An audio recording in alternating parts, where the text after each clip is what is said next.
Oke guys, kali ini saya berada di kuburan Sukun atau orang Malang menyebutnya kuburan Londo yang berada di daerah Kecamatan Sukun. Dan di pemakaman ini ada beberapa tokoh-tokoh penting yang dimakamkan di sini, seperti pendiri Lavalette, Rumah Sakit Lavalette, kemudian ada yang disebut Gang Doli itu, nah itu ada di sini. Kemudian ada juga Tugu Jepang yang ada di belakang sana nanti. Kemudian ada juga yang unik adalah tokoh Freemason. Nah ini di ciri nisannya itu ada simbol-simbol Freemason, jangka dan penggaris. Nah untuk selanjutnya mari kita telusuri kuburan Sukun atau pemakaman Sukun ini.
Oke, yang pertama kita menuju di pemakamannya pendiri Rumah Sakit Lavalette.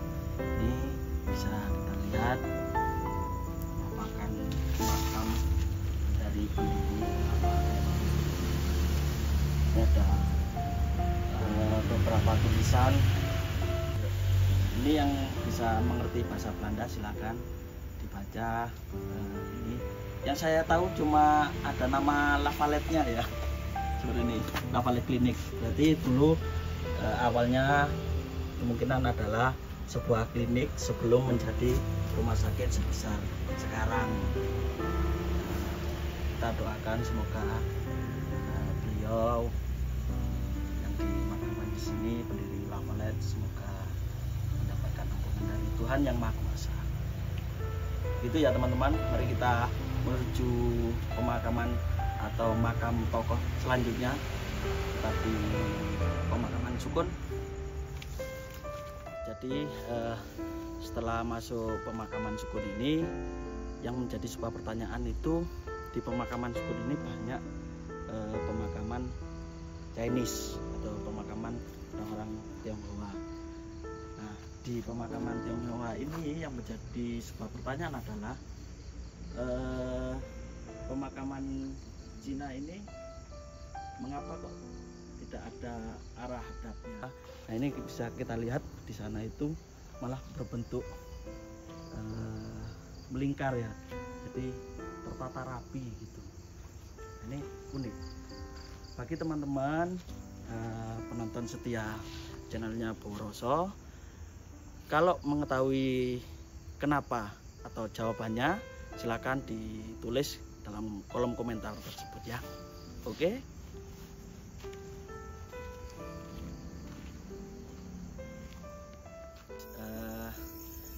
Di kuburan Sukun ini atau pemakaman Sukun ini tidak hanya ditempati atau yang dimakamkan ini adalah etnis Tionghoa ataupun Belanda dan mungkin ada sebagian dari Eropa ya, tapi ada juga pemakaman yang bernuansa Jawa atau bernama Jawa. Seperti contoh ini yang di belakang saya ini ada makam-makam bernama Jawa, Mujiati, ada Nur Said. Kemudian yang di sebelah sini, yang jalan sini, ini ada juga pemakaman yang bernuansa atau bernama Jawa. Ini ya. Nah, artinya di sini itu tidak hanya ditempati pemakaman etnis Tionghoa ataupun Eropa.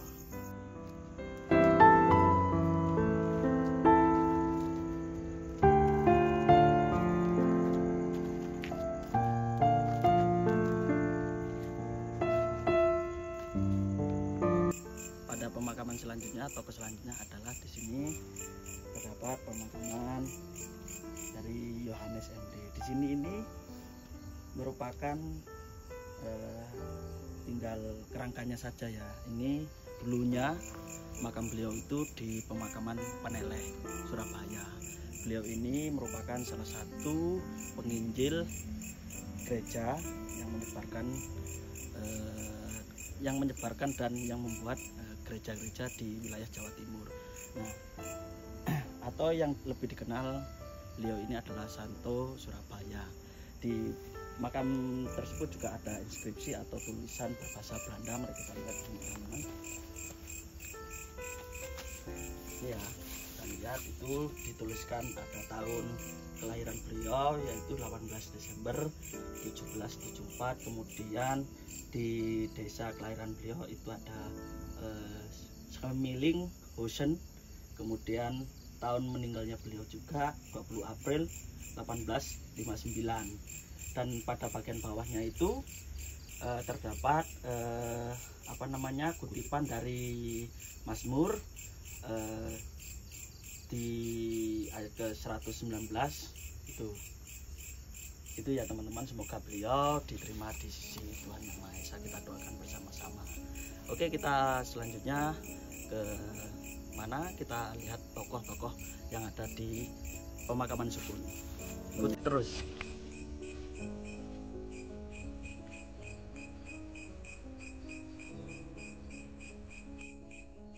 Di pemakaman Sukun ini tidak banyak orang yang tahu bahwa pada bagian belakang sisi sebelah utara terdapat pemakaman dari seorang pendeta, biarawan, kemudian biarawati yang ada di Malang atau orang-orang suci.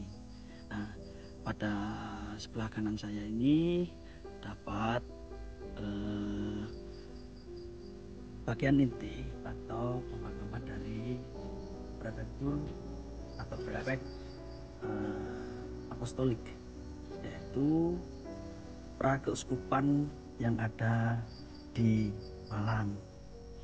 Nah, ini beliau langsung ditunjuk langsung oleh seorang paus yang artinya bertugas atau sebagai penginjil di wilayah Jawa. Kebetulan prefektur apostolik yang ada di Malang ini bahkan prefektur apostolik pertama yang ada di Jawa selain di Batavia. Aslinya seperti itu. Oke, dan kita lihat si suci prefek apostolik.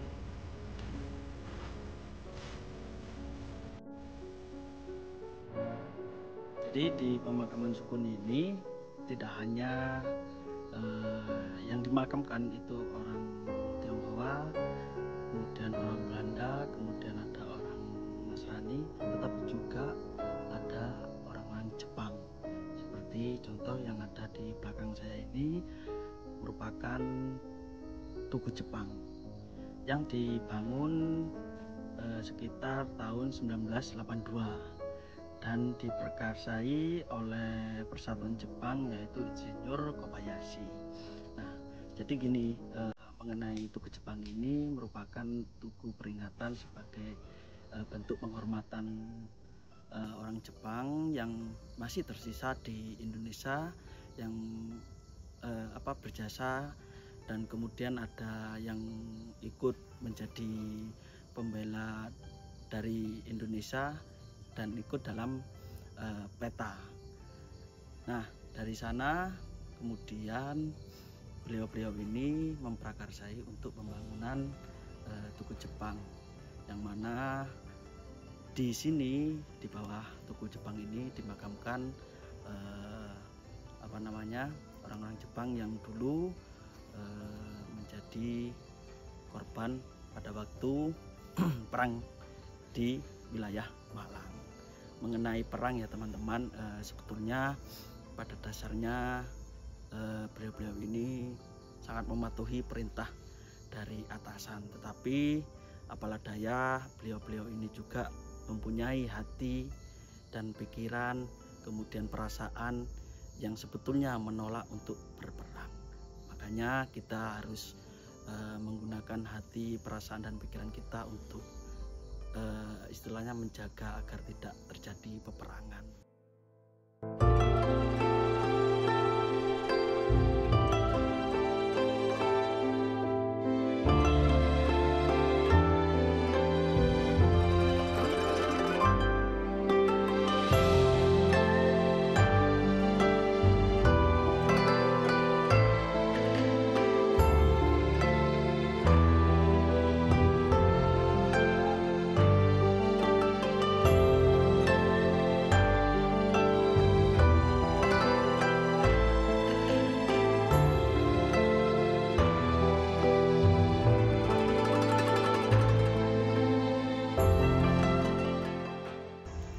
Lagi di pemakaman Syukur ini atau makam Londo ini adalah terdapat salah satu makam yang unik dan langka, karena ini yang menunjukkan bahwasannya organisasi Freemason ada di Malang. Salah satu contohnya yang ada di belakang saya ini, misalnya itu terdapat lambang atau logo jangka dan penggaris. Itu adalah simbol dari Freemason. Terdapat juga di bawahnya itu ada tulisan Dr. Eken. Jadi beliau ini bernama Dr. Eken. Beliau merupakan salah satu dokter yang pada waktu itu bekerja di rumah sakit militer yang ada di Malang. Ini merupakan istilahnya sesuatu banget yang membuktikan bahwa organisasi Freemason di Malang itu ternyata ada. Salah satunya adalah yang disebut sebagai ibadahnya atau tempat perkumpulannya adalah loji atau lodha. Itu sekarang menjadi sebuah nama toponim, yaitu adalah Lojen, dari kata loji atau lodha. Bahasa Belandanya seperti itu, teman-teman.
guys, jadi itu ya perjalanan saya di pemakaman Londo atau pemakaman Sukun Kota Malang.